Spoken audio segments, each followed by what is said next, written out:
Okay, let's take a look at another example of finding maximum, minimum, and the saddle points for f of xy. And so here I've got negative x squared y plus 3x squared plus 2y squared minus 8y plus 13.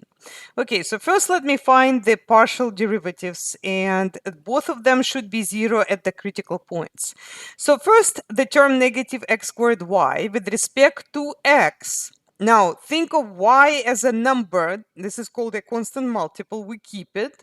And derivative of x squared is 2x. So here I get negative 2x and y. Okay, now this term with respect to x will be 6x.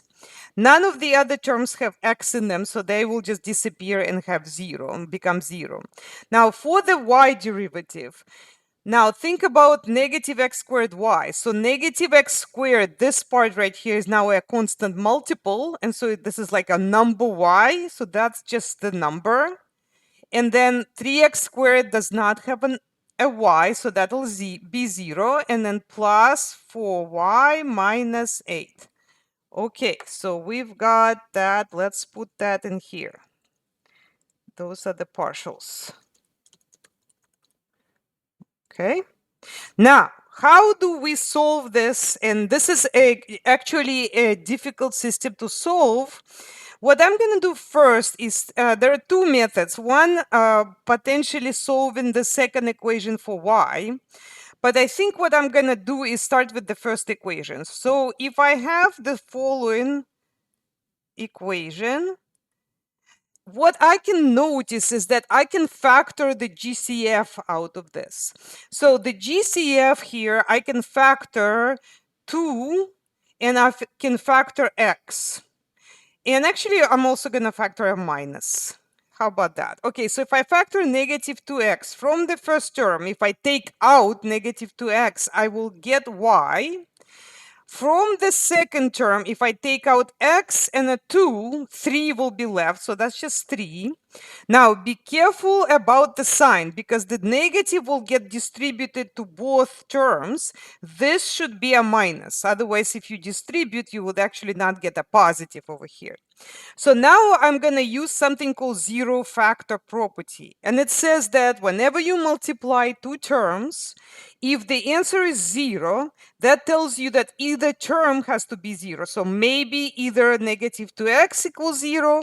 That's going to be like case number 1. Or y minus 3 equals 0. And that's case number 2. So here we got x equals 0. And here we got y equals 3. So this is case 1, and then this is case 2. So frequently in these questions, I need to use zero factor property to solve. All right, so once I got that, I'm going to consider each case separately. So for case 1, I'm going to consider x equals 0. By the way, do not make a mistake, and this is a typical mistake. When people get this sort of thing, they get x equals 0, and then they also get y equals 3. They tend to think that 0, 3 is a critical point. That is not correct, because zero factor property says that either the first factor is 0 or the second factor is 0, or I guess possibly both. The problem is that if both of these factors are 0, if x is 0 and y equals 3, that does not necessarily mean that the second equation will work. Because remember, the first equation has to be 0 and the second equation has to be 0. So let me just show you that it's not really going to work.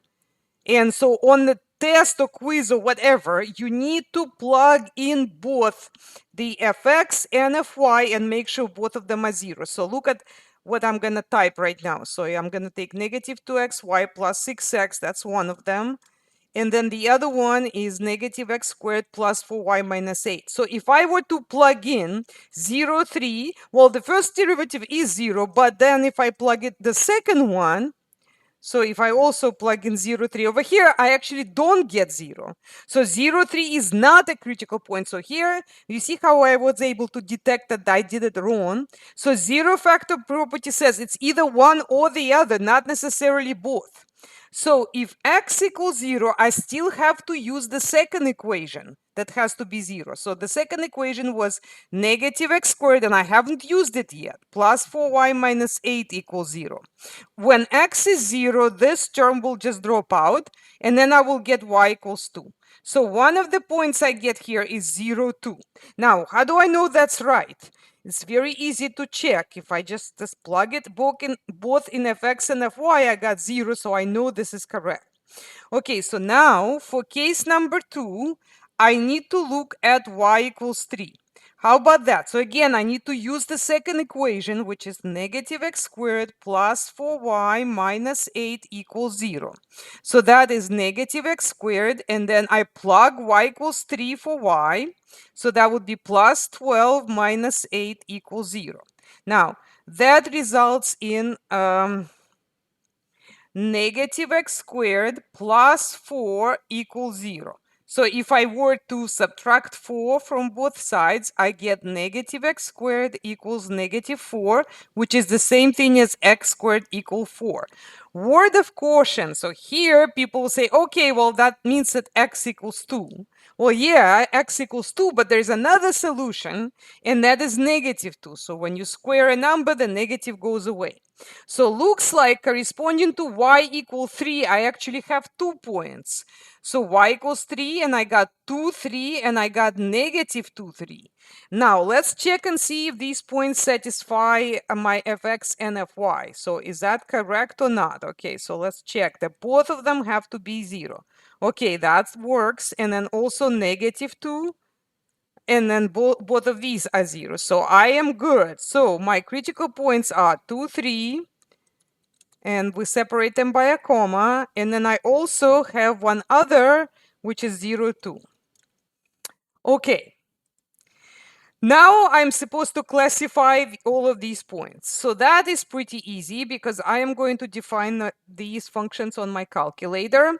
I already got fx and fy. Now I also need the original function. So let me get rid of these and put the original function here. That's because I need to know where these maxima and minima are, or saddle point, where it's going to occur. So that's why I need the z coordinate. So I need the original function. So f of 0, 2, okay, that's 5. If I wanted negative 2, 3, that'll give me 7.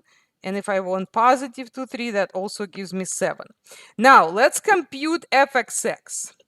So I am typing that subscript by using the underscore, which is shift and minus key of your keyboard.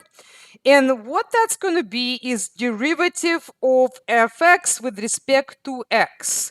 So negative 2xy will give me negative 2y, right? Because remember, negative 2 and y are numbers, and they get multiplied, so we keep them. 6x will become 6. Okay, so that's my fxx. Now let's do fxy. Okay, so what is the derivative of negative 2xy with respect to y?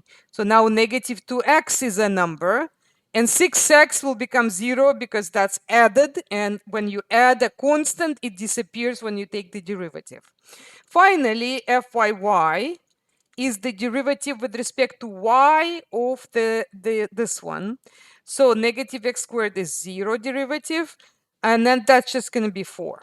And then I also need to define the d, which is, actually, let me copy paste that here, so that fxx, you multiply that by fyy, and then you subtract fxy squared.